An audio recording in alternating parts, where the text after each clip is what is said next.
আসসালামু আলাইকুম প্রিয় এসএসসি শিক্ষার্থী বন্ধুরা, মানান ম্যাথ কেয়ার চ্যানেলের পক্ষ থেকে সবাইকে জানাই আন্তরিক শুভেচ্ছা।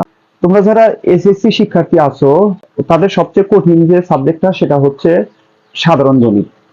2024 সালে এসএসসি তে 1,61,000 শিক্ষার্থীর মতো সাধারণ গণিতে ফেল করে। দেখা যাচ্ছে যে যত শিক্ষার্থী জিপিএ 5 পায়নি, দেখা গেছে যে 4.94 পেয়েছে, তারপর 4.89 পেয়েছে, সবাই হচ্ছে গণিতের জন্য, সাধারণ গণিতের জন্য এই রেজাল্ট গুলা করেছে। তাহলে আমাদের এই সাধারণ গণিতটা খুবই ইম্পর্টেন্ট একটা সাবজেক্ট।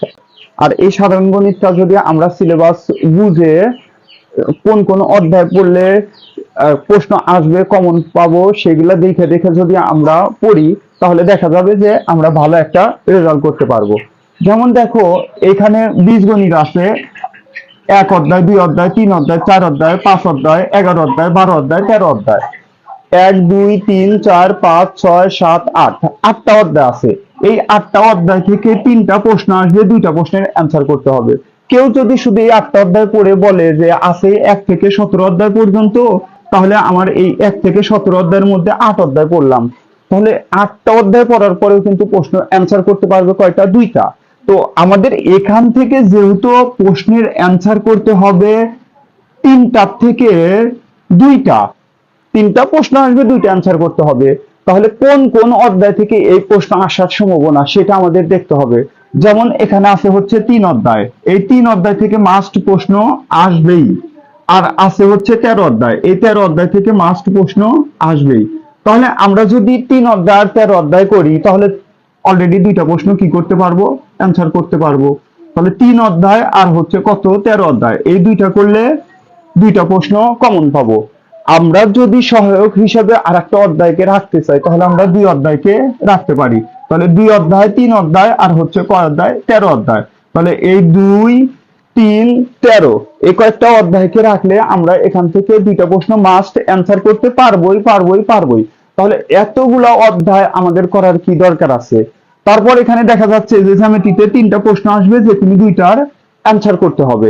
তাহলে এইখানে অধ্যায় আছে 1 2 3 4 5, এই 5টা অধ্যায়ের মধ্যে আমরা 14 অধ্যায়টা কস মারবো, এখান থেকে প্রশ্ন আসে না। তারপর দেখা যাচ্ছে যে 15 অধ্যায় থেকেও প্রশ্ন আসে না।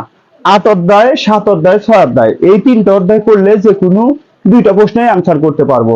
যেমন আছে হচ্ছে 6.3, আর আছে হচ্ছে 7.1, 7.2, আর আছে হচ্ছে 8.1, 8.2, 8.3, 8.4, 8.5।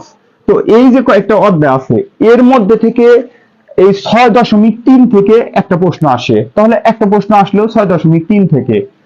আর 7.1 যোগ 7.2 আর এই 8.5, এখান থেকে একটা প্রশ্ন আসে। তাহলে প্রশ্ন হলো কয়টা? 2টা। আর এই 8.1 থেকে 8.4 এই পর্যন্ত একটা প্রশ্ন আসে। তাহলে কেউ যদি এখান থেকে এই 6.3টা করে, আর এই 7.1, 7.2, 8.5 এই অধ্যায়গুলা করে, তাও সে 2টা প্রশ্নের অ্যান্সার করতেই পারবে। তাহলে আমরা এতগুলা অধ্যায় এত কঠিন ভাবে হার্ড ভাবে করার কি দরকার আছে? আমরা সিলেবাস বুঝে, সাজেশন বুঝে যদি এই কয়েকটা অধ্যায় করি, তাহলে হয়ে যাবে। এখন ত্রিকোণমিতি ও পরিমিতি, এখান থেকে 3টা প্রশ্ন আসে, যে কোনো 2টা অ্যান্সার করতে হয়। তাহলে এখানে 9 অধ্যায়, 10 অধ্যায়, 16 অধ্যায়, আমাদের এই 9 আছে হচ্ছে 9.1 আর হচ্ছে 9.2, এখান থেকে মাস্ট একটা প্রশ্ন আসে। আর 10 অধ্যায় আছে হচ্ছে দূরত্ব উচ্চতা, এখান থেকে অতটা ইম্পর্টেন্ট না, অর্থাৎ প্রশ্ন আসলেও আমি অ্যান্সার করব না। আবার অনেক সময় দেখা যায় যে 16 অধ্যায় থেকে 2টা প্রশ্ন আসে, 9 অধ্যায় থেকে 2টা প্রশ্ন আসে। যখন 16 অধ্যায় থেকে 2টা আসে আর 9 অধ্যায় থেকে একটা আসে, তখন তো আর 10 অধ্যায় থেকে প্রশ্নই আসছে না। অথবা যখন 9 অধ্যায় থেকে 2টা আসে আর 16 অধ্যায় থেকে একটা আসে, তখন তো 10 অধ্যায় থেকে প্রশ্ন আসতেছে না। তাহলে 10 অধ্যায় থেকে প্রশ্ন আসার সম্ভাবনা কম থাকে। তাহলে এই অধ্যায়টা আমি করবো না, না করে 9.1 আর 9.2 আর হচ্ছে 16 অধ্যায়টা যা আছে, এই কয়েকটা অধ্যায় করলে আমাদের 2টা প্রশ্ন কমন পড়বে। তাহলে এখানে এই 10 অধ্যায়টা কম করলে হবে। আর এই 17 অধ্যায় থেকে তো 2টা প্রশ্ন আসে, এখান থেকে যে কোনো একটা দিতে হয়। তো এখানের যে প্রশ্নটা থাকে, সেখানে একটা সৃজনশীল বানায় যদি করি, তাই হয়ে যায়। তো সর্বমোট একটা জিনিস বোঝা যাচ্ছে যে আমরা যদি সাজেশন আকারে জাস্ট কি কোন কোন অধ্যায় করব? 2 অধ্যায়, 3 অধ্যায়, তারপর হচ্ছে কি বলছি 6 অধ্যায়, তারপর 7 অধ্যায়, তারপর হচ্ছে 8 অধ্যায়, 8 অধ্যায়, আর হচ্ছে 9 অধ্যায়, আর হচ্ছে আমরা করব হচ্ছে 13 অধ্যায়।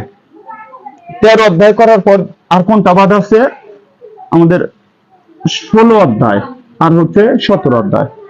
এই যে কয়েকটা অধ্যায় আছে, 1 2 3 4 5 6 7 8 9, এই 9টা অধ্যায় দেখলে দেখা যাবে যে সৃজনশীল 100% শিওর আমরা 7টারই অ্যান্সার করতে পারবো। সৃজনশীল 7টার অ্যান্সার করতে পারবো জাস্ট এই 9টা অধ্যায় করলে। আর বহু নির্বাচনী যে 30টা আছে, এই 9টা অধ্যায়ের মধ্যে থেকে বহু নির্বাচনী 20টা প্লাস আসবে। তাহলে দেখা যাচ্ছে যে যদি এই 9টা অধ্যায় আমরা ভালোভাবে করি, যারা আমরা দুর্বল ছাত্র তাদের পাশেরও কোনো সমস্যা থাকবে না, পাশ হয়ে যাবে। যারা স্বাভাবিক ছাত্র তারা যদি এই 9টা অধ্যায় ভালোভাবে করি, দেখা যাবে তাদের একটা ভালো অবস্থান চলে আসবে। আর যারা ভালো স্টুডেন্ট তারা যদি এই 9টা অধ্যায় ভালোভাবে করে, তাহলে তাদের সাধারণ গণিতে জিপিএ 5টা থাকবে।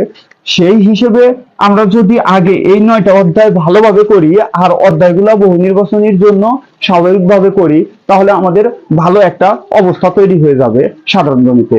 তো আশা করি তোমরা এই অধ্যায় ভিত্তিক যে একটা সাজেশন বা অধ্যায় ভিত্তিক যে একটা সিলেবাস, এটা বুঝতে পারছো। সবাইকে ধন্যবাদ, সবাই ভালো থাকবে, সুস্থ থাকবে। আল্লাহ হাফেজ, আসসালামু আলাইকুম।